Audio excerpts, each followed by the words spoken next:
Well, what I'd like to talk about in this brief problem-solving spreadsheet is we want to talk a little bit about the concept of moving averages and constructing predictions, if you will, of where stock prices ultimately might go, predicting when we may move into or out of a stock position. So let's first start talking about the concept of moving averages. Essentially what moving averages does is let's assume we have some closing prices. I'm just going to make up some prices. There's 25, then there's 30, and there's $35. Let's add one more, 40, so we can get our four-day averages in. What the average asks for, what a moving average does, is says, look, I want you to take, and we'll do a formula, equals average, and this is a 3-day average. So you take the last 3 days and you average them together. Once we have this average, then we can go over and find, well, what was the difference, if you will, in our pricing or in our forecast or the average. So again, it's just a subtraction. You subtract the actual price minus the prediction or the average. So in this case, there was a $5 difference in the average.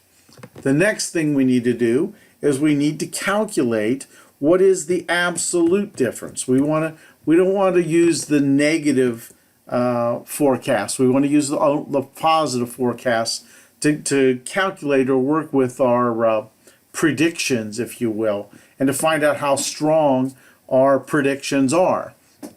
So on the other hand, for 4-day, you do the exact same thing, equals average, and of course you got to spell it correctly, equals average. Now we're going to take 4 days. There's our 4 days, and again, the exact same thing. Say equals, take the price minus the forecast or the average, and then of course we want to do the absolute value of this deviation. So now we have the numbers that we need to start our calculation, if you will. And what we're going to do ultimately then is we're going to gather some prices and input here and see how that whole process works for calculating the errors that we may possibly make. Now there are also 2 other mechanisms we can use, and quite frankly there are a lot more mechanisms, a lot more strategies you could use. We're only focusing on the 3 and 4 day.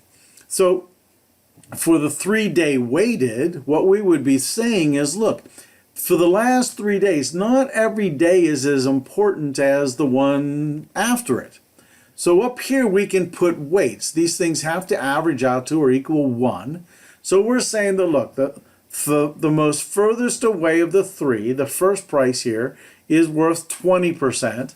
The next one is 30%, and the next one is 50%. So we get our averages here. If you look at our formula, it is just a weighted average of the weights we choose. Likewise, we do the exact same thing with 4-day. So what we're going to do now is we're going to go out and we're going to gather some actual price data. We're going to go out and gather it. We're going to input it in the spreadsheet, and then we're going to go through the process of calculating the deviations, and we'll work our way through. So let's move our to that next step, if you will. So how do we find prices? If you go out to Yahoo Finance, it's finance.yahoo.com. What I want you to first do is think about a company. And you have to pick a company that's not this one, obviously. I don't want you to pick Disney. But you're going to pick, I pick Walt Disney Company. And if you look here on their page, there's a place for historical prices. So if you click on historical prices, it gives you some choices to pick from. You can go from daily, weekly, monthly.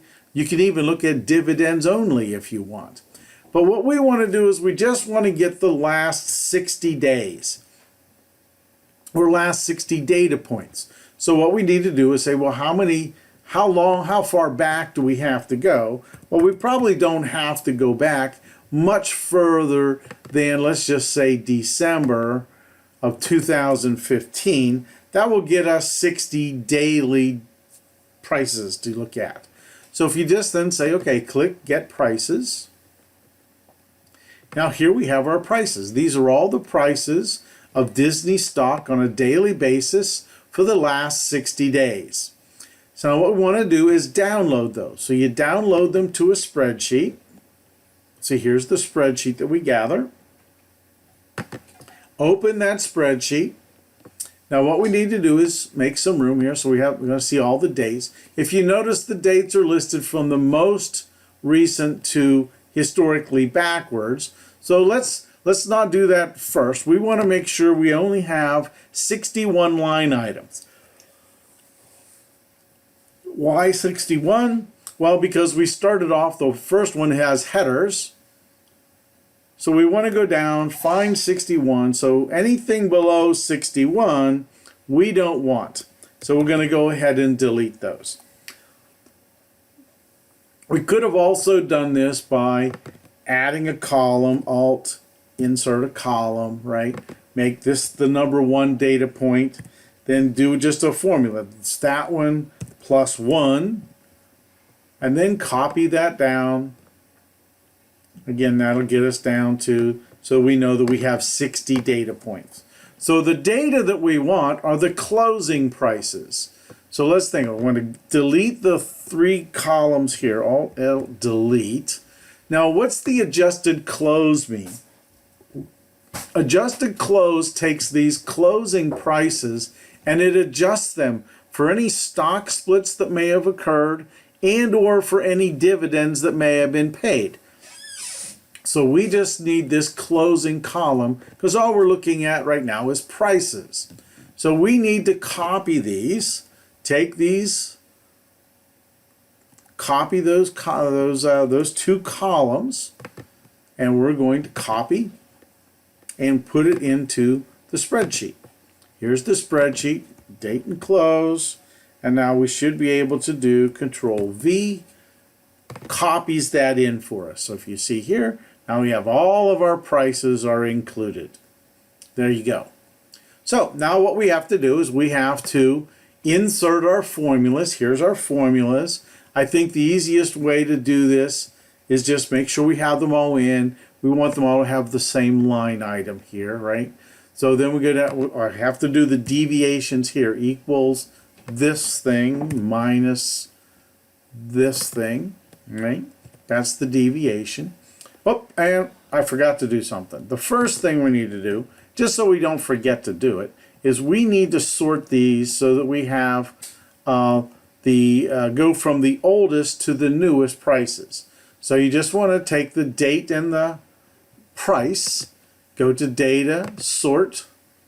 It asks you if you have headers. Certainly we have headers. We want to do it by date, and it goes from oldest to newest. So then you click on oldest to newest, and there we have here's the oldest price, working our way down. You see we're going down towards newer time frames. So now we go across here. We have to obviously get we need to get the absolute value of that deviation. We need this deviation, so it's a 107 minus this. Right? So then we need equals absolute value of this.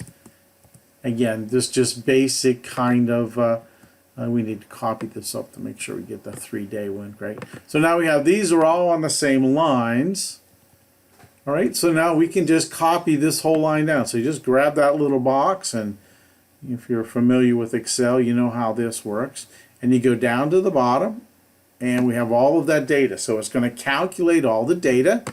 And now down below, we have some answers for us, right? So what is the average deviation? If you know, some of them are positive, some are negative, right? But what is the mean absolute deviation, right? So we want to know what is the mean deviation of the absolute values. This is going to tell us how powerful our model is. And you can see here that the average deviations, we can see that these last two are actually much more powerful than the others, and likewise with the mean average. So this basically tells us that these models we've chosen are a little bit stronger than these models that are just your basic 3-day and 4-day average. Now what I've included for you here is I've included a data sheet where you can gather the information loads for you, but it also calculates or creates a graph for you. So what we want to do is we want to change this graph. We want to oops, I'm sorry. You click on the axis here. We need to format this axis because we want to see some separation here. So we want to go from, let's just say, I think if you look at the lowest price here, the lowest price is like $88 in that ballpark. So we want to go from, so let's go from $85, and then I don't think we'll find another price above 115. Or we just go to 120, that's fine, there's nothing higher. If we want to get a little bit more, we can do 115. See how that works. Great. So now we have all of these buckets. It looks a little muddy yet, but we're not quite done. So let's get rid of that little box. So now you know how to change the legend so that we can get a better view of how the prices are working. Now what is nice about the spreadsheet is it sorts it, or it ranks it based on its scale. So you can change the scale of the graph a little bit and we can see some distinctions, right? We can start to see how the differences occur with these stock prices. And again, it's not the easiest thing with all this. It's a kind of a muddy spreadsheet. So what I would like you to do, obviously, is input the data. We have this nice graph, but then I would like you to create graphs using just the 3-day, just the 4-day. So you're going to end up with 5 graphs. This one that has everything on it, and then you'll have one that's only the 3-day versus the price, the 4-day versus the price, the 3-day weighted, and then the 4-day weighted versus the price. So you'll have to figure out how to insert a graph. I've kind of given you a hint so far. You have to select the data. You'll figure out how to do that, and then you can go on your merry way as far as completing the rest of this component part, if you will, of the graph itself. So that's essentially how you do the moving averages, right? How we relate this to stock prices, and whether you buy stocks or don't buy stocks, that's part of what we talk about in class. And for you to kind of understand that this is it's a technical analysis of stock investing. So that's how moving averages work.